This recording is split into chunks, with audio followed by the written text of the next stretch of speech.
যুবক রুটি বিক্রেতা, সে রুটি বিক্রি করে, চুলার মধ্যে রুটি সেকে, সে যে সালাম দিল আসসালামু আলাইকুম, যুবক বলে ওয়ালাইকুম আসসালাম। আহমদ বিন হাম্বল বলে, যুবক আমার যাওয়ার জায়গা নেই, সফরে বেরিয়েছি, খুব শীতে কষ্ট পাচ্ছি, রাতে যদি তোমার এই চুলা থেকে একটু আগুন পোহাই কোনো সমস্যা?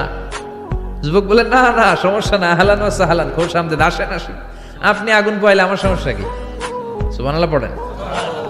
আল্লাহ শুকরিয়া করে উনি বসলেন আর আগুন পোহাচ্ছেন, আর খেয়াল করলেন যুবক রুটি বানায় আর পরে আস্তাগফিরুল্লাহ, রুটির দলা বানায় পরে আস্তাগফিরুল্লাহ, খামির বানায় আর পরে আস্তাগফিরুল্লাহ, রুটি নিয়ে উনুনের ভিতরে চুলার ভিতরে সেকা দেয় আর পরে আস্তাগফিরুল্লাহ, দোকানদারের কাছে কেউ আসলেই সে রুটি দেয় আর পরে আস্তাগফিরুল্লাহ, ক্রেতার কাছ থেকে টাকা নিয়ে ক্যাশ বক্সে রাখে আর কি পড়ে, আবার রুটি বানানো শুরু করে আর কি পড়ে, খালি এইটাই পড়তেছে। ইমাম আহমদ ইবনে হাম্বল তো অবাক, কিরে এটা আবার কেমন যুবক, খালি আস্তাগফিরুল্লাহ।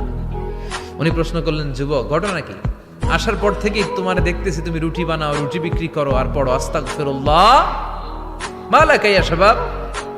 যুবক বলে, আস্তাগফিরুল্লাহ আমার সবচেয়ে বেশি পছন্দের আমল, আমি সব সময় আঠার মতো ইস্তেগফারের সাথে লেগে থাকি আর সব সময় পড়তে থাকি আস্তাগফিরুল্লাহ, আর এর বদৌলতে আল্লাহ আমারে মুস্তাজাবুদ দাওয়া বানিয়ে দিয়েছে। আহমদ ইবনে হাম্বল তো অবাক, আনতা মুস্তাজাবুদ দাওয়া, তুমি মুস্তাজাবুদ দাওয়া রুটিওয়ালা?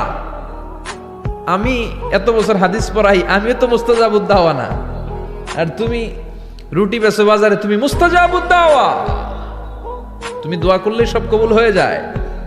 যুবক বলে, না আনা মুস্তাজাবুদ দাওয়া, আমি আমার জীবনে যত দোয়া করেছি কবুল করে নিয়েছে কে? সব দোয়া কবুল করে নিয়েছে আল্লাহ, একটা দোয়া ছাড়া। কয়টা? আহমদ ইবনে হাম্বলের কৌতূহল।